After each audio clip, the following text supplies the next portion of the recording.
Sumainyo ang Panginoon. Ang mabuting balita ng Panginoon ayon kay San Lucas.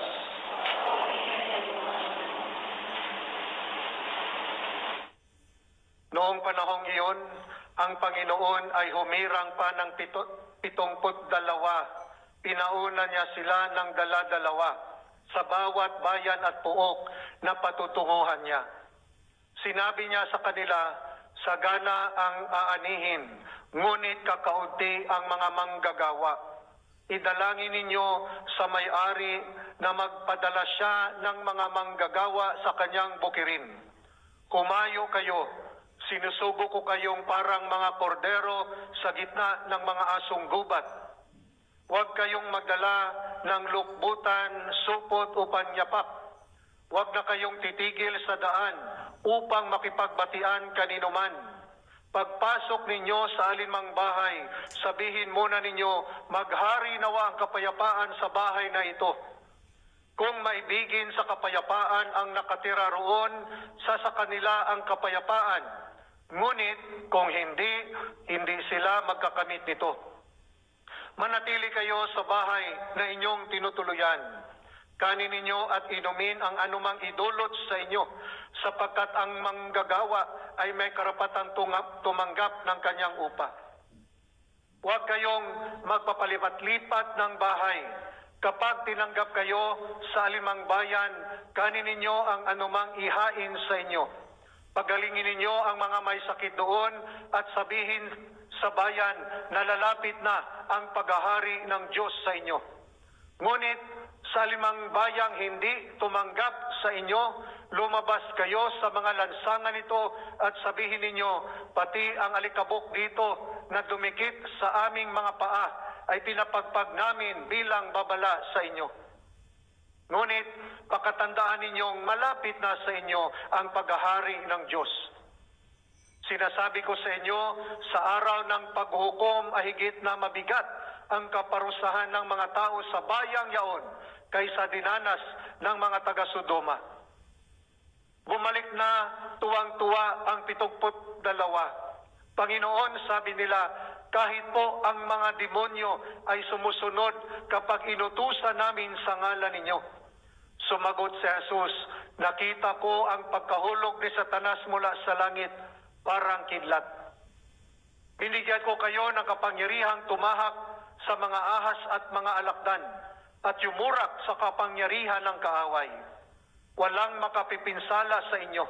Gayunman, magala kayo, hindi dahil sa suko sa inyo ang masasamang espiritu, kundi dahil sa nakatala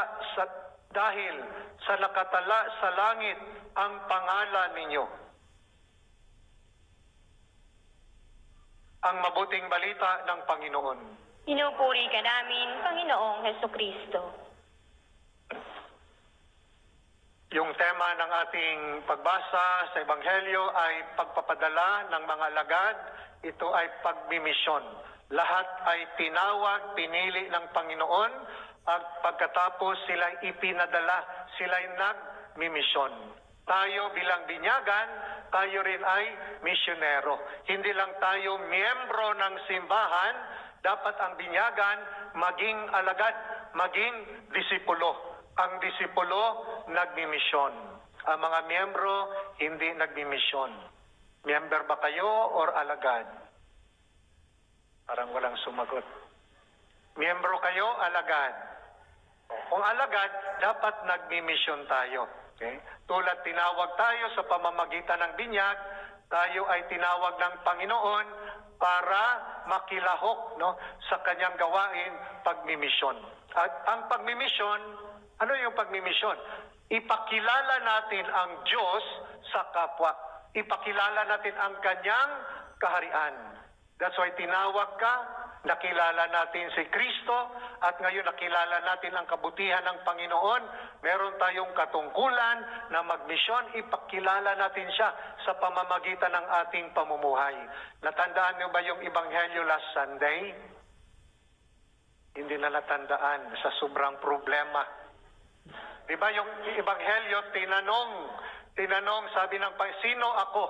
At di ba sabi ni Pedro, ikaw ang anak ng Diyos. Nakilala ni Pedro.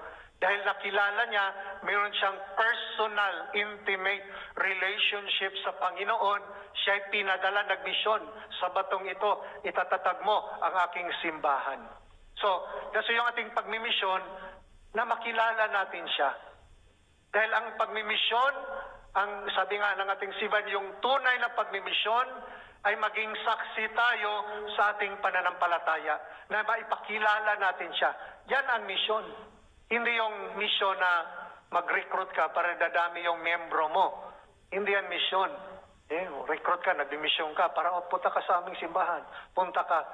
Ang understanding ng Catholic, hindi ganon. Ang misyon, in a Catholic understanding, ipakilala mo ang Diyos sa buhay mo. Yan ay misyon. Hindi ka na magdala para maging membro ka, dito ka, para maging membro. No. Ipakilala mo muna. Baka mamaya, sumali siya, hindi nakilala si Lord, ang nakilala, ikaw. Kasi pag hindi ka magsimba, wala namang kaibigan, hindi rin siya magsimba. Pero pag nakilala niya, maski wala ka, pupunta yan ng simbahan dahil nakilala niya ang Panginoon. Amen? So, yun ang mission pala. Ipakilala mo si Kristo sa kaibigan mo. Ipakilala mo yung kanyang kaharian. So, pag nagmimisyon tayo, huwag tayong matakot dahil sasamahan tayo ng Panginoon. Magtitiwala tayo sa Kanya because ang mission ay God's mission. Tayo ay mga alagad. Siya ang author ng mission. Tayo ay nag-participate. Nakibahagi lang tayo sa Kanyang mission. So, huwag kang ma-disappoint pag nag-akay ka, pag nag-mission ka, hindi naman nag-reply sa'yo, huwag mag-disappoint. Dahil ang mission nga, sabi nga, ipakilala mo lang ang Diyos sa buhay mo. Ang Banal na Espiritu Santo na ang magliwanag sa puso, sa isip nila, at Espiritu Santo na ang magdala sa kanila sa simbahan. Ang duty lang natin, ipakilala mo ang Diyos sa pamamagitan ng iyong pamumuhay. So huwag tayong wala na ako, pag nag-mission pa, hindi ako alam ng catechesis, wala na akong theology. Di ba sabi nga dito, humayo kayo, sinusugo ko kayong parang mga kordero sa gitna ng mga asugubat. Huwag kayong magdala ng lukbutan, supot o panyapak. Ibig sabihin, ang ating pagmimisyon ay hindi nakabase sa material na bagay. Ay hindi ko magmisyon, wala kong pera. Hindi ko magmisyon kasi wala kong alam. Di ba? Ang number one na pagmimisyon, ipakilala mo siya.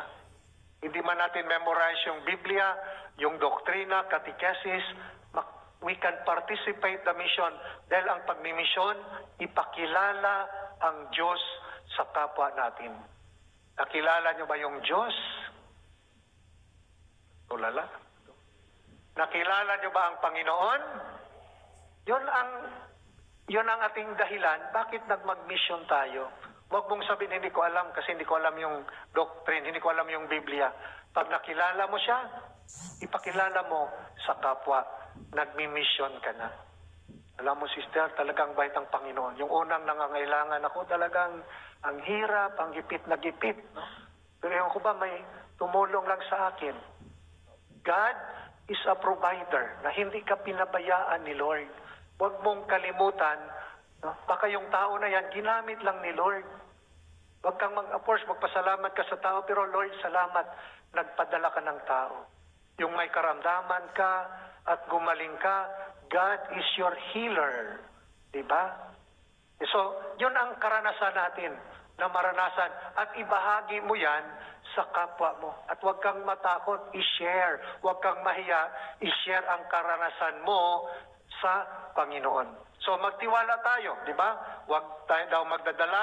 No, ibig sabihin, hindi hadlang ang material na bagay, meron o wala, hindi hadlang sa ating pagmimisyon. At huwag kayong, sabi dito, the urgency of mission. Huwag kayong titigil sa daan upang makipagchismisan, upang makipagbatian kaninuman. Ang ibig sabihin, urgency, mas mahalaga ang misyon. Of course, sometimes napansin ko rin, yung iba pag nag-communion, pag nakita yung kaibigan, sabi nga dito, focus ko muna kay Lord. Pagkatapos ng Mass, doon natin i-entertain yung kaibigan natin. Once nandito tayo sa banal na misa, ikaw at yung Panginoon lamang nakafocus. Although may problema ka, huwag hayaan ang problema na mag-overcome sa attention mo sa Mass. Diba yung attentive sa Mass, mamaya lumita yung problema, nakalimutan na, lalo sa problema, iniisip, wala na. So wag hayaan ang problema na mag-overtake sa attention mo sa banal na misa. So sana, pag nag-communion tayo, maski may kakilala, focus muna kay Lord. Diba? Sa Kanya muna ibigay natin yung oras, yung panahon, no? Itong banal na misa. At pag nag-mission tayo, sabi nga, may assurance, may reward ang Panginoon. Anong sabi ng Panginoon? At bago niyan, pag nag-mission daw din tayo, may mga tao na hindi tatanggap sa atin, ipipersecute tayo, no? May mga i-reject tayo. That's why sabi nga ng Panginoon dito, pati yung mga alagad, naranasan nila, ngunit sa alimang bayan hindi tumanggap sa inyo, lumabas kayo sa mga lansangan ito at sabihin ninyo, pati ang alikabok dito na dumikit sa aming mga paa ay pinapagpag namin bilang babala sa inyo. Okay? Di ba sa isang bayan, hindi pa naman simentado, so talagang alikabok yung paa. So sabi nga, sabi ng Panginoon, bago kayo lumipat sa ibang bayan daw, pag hindi tinanggap kayo ng bayan na yan, ano daw yung gagawin? Ipagpag? Yung mga alikabok. Ano ibig sabihin yung mga dumidikit? Dumidikit doon? Ipagpag. Para pagpunta sa next bayan, talagang focus ka pa rin sa misyon. Ang ibig sabihin nito, kung ano yung karanasan mo sa bayan na yan, nasaktan ka, rejected, persecuted, iiwan mo dyan. Iiwan mo. Para pag nandun ka na patuloy ka na mag-proclaim, magpahayag sa salita ng Diyos. Kasi pag hindi mo iwan yan, dala-dala mo, doon ka sa sunod na bayan, imbis sasabihin mo salita ng Diyos, ang sasabihin mo, yun ang sarili, yung karanasan mo doon. Grabe yung mga tao noon, pinahirapan kami, silaktan kami, kulang na lang may background. Maala mo kaya. Yun ang ibig sabihin, na sabing ipagpag mo, no? Parang sinabi ni Lord, para maka-move on kayo sa inyong pagmimisyon. Yung mga emotional garbage nyo, limutin mo na, no? I-forget mo na, para maka-forward ka sa buhay. Diba, may mga kababayan tayo, matagal na hanggang ngayon, hindi pa nakalimot. Kung sabihin mong katabi mo, ipagpag mo na, sister. Tanggalin mo na yan para maka-move on ka. Diba? Kailangan sabi ni Lord, tanggalin. Diba? Ibig sabihin, yung iba, halimbawa, may karanasan sa isang employer, hindi magandang karanasan. Inandun sa isip niya, ganito, na-generalize.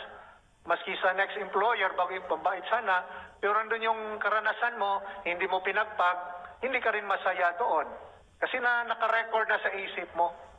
Yun ang gusto ni Lord, na pag nag-mission daw tayo, pag sumunod tayo sa Kanya, pag sumunod tayo sa Panginoon, dapat magpatawad ka, ipagpag mo. Okay?